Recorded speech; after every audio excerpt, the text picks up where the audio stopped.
They're coming to take me away, ha-ha. They're coming to take me away, ho-ho, hee-hee, ha-ha, to the funny farm, where life is beautiful all the time. And I'll be happy to see those nice young men in their clean white coats. They're coming to take me away, ha-ha! Yeah. Yes, I'm going crazy. I'm going crazy because of this. Cell phones. I've lost my mind. Did you know that cell phones are more addictive than drugs? Did you know that? I turn my cell phone off, and then within 20 seconds I'm going through withdrawal. And then I find that I have already turned it on again, just in case someone has texted me the second I turned it off. Now that is pathetic. It's crazy. Now my friends are worse. I go to visit my friend in Nyack. I drive 40 minutes from New Rochelle to visit with her. So we're driving in the car, and I'm sitting there, and we're looking for garage sales, and all of a sudden, I see her dialing. Yes, I still say dialing, I'm from the 60s. So, and then I hear, "Hi, how are you? What's doing?" She's actually calling somebody while I'm talking about my husband. Now, she tells me, "Oh, it's Michelle. I've talked to her for a while." Does this make sense? Am I that boring? She has to call somebody else to have a conversation while I'm talking about the most intimate details of my sex life with my husband? I mean, was it that boring? I mean, really that boring? Another friend of mine. We take her out to dinner and to a comedy show. We're settling the bill, and I look over, and she's playing Words with Friends. Now, I don't think that's normal. Who here thinks that's normal? Raise your hands. Are you joking? You gotta be kidding me. All right, so, as he said,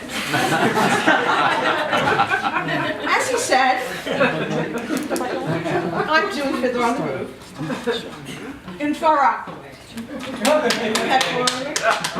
Okay, and I'm playing Golda, the female lead who's old. Very rare to have an old female lead. And I happen to be missing the dress rehearsal right now because when you do community theater, nobody shows up on time anyway, so I figured I'd come here first. So, I really like the time of Fiddler on the Roof because it's in the early 1900s, and there are no electronics. I like that because you're sitting with a friend and you can actually have a conversation. And there's no phone that's going to ring. I really like that. I want to be back at the time. Remember when there was a wall phone? I don't know if any of you were young or older. The wall phone. And the cord is all tangled up, and you have to stand there like this, okay? Or sit down on the floor right underneath. I miss that, okay? So imagine if they had cell phones at the time of Fiddler on the Roof. Okay? So here I am, do I look firm enough for you? So imagine that I'm sitting there with Yenta the matchmaker. Here I am, Golda. And Yenta's there, and she's about to give me a match for my oldest daughter's son. And all of a sudden, her phone rings. And she goes, "Hello? Schneidel. Oh, Schneidel, how are you? What's going on?" "What? You want Moisha Aisha for your daughter? But I was just about to give it to Golda for her daughter's title." "What? You're kidding. What happened to the one I gave you last week?" "Oh. I didn't know he reclined in that direction." "Okay, so calm down. Okay, it was just a Pesach joke. Calm down, get a sense of humor. All right, I'll be right there. Golda, I'm sorry, but I have to leave. Have a good shot, as I have to go and tend to Schneidel." "But Yenta, you said you had a match for my title. Where are you going?" "Yenta! Okay, geh in Land. You don't have to admit it. recital, I will go on J-Date, and I will buy matches for my daughter myself, for all of them. You'll see. But then, there's a little problem in Anatevka. Because my middle daughter, Miss Electronics, she goes and she finds an app for her cell phone called Christian Mingle. You would not believe the service that went on in my house with Tevye. Tradition, tradition. And now, it's not a fiddler on the top of the roof, by the way. This is Tevye looking for a better signal. Hello? Hello? Can you hear me now? Can you hear me now? Oh, Mendel. So as the good book says, a chicken can lay an egg, but where will it get in the box? And there's another saying that goes, Mendel, can you hear me now? Can you hear me now? The man could make you crazy. The daughters, they're all walking around texting. Who are they texting? What's going on? What are they doing? They're milking cows? They're washing the floor? What do they have to text about? Well, what do I know? I'm just a Jewish mother. Now, I'm going to tell you about my Jewish mother. May she rest in peace. My mother argued with me about everything. I would come home from school, and I'd be excited to share something with her that I learned in school.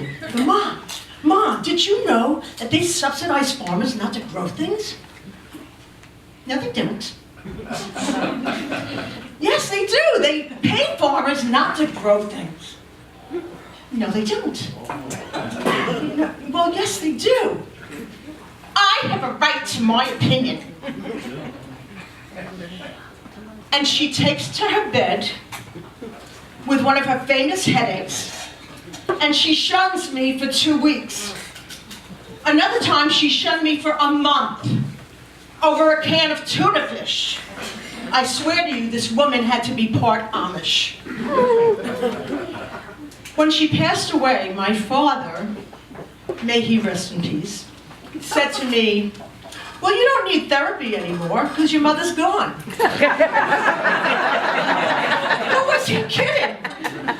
We would need lobotomies to get that woman's voice out of our heads.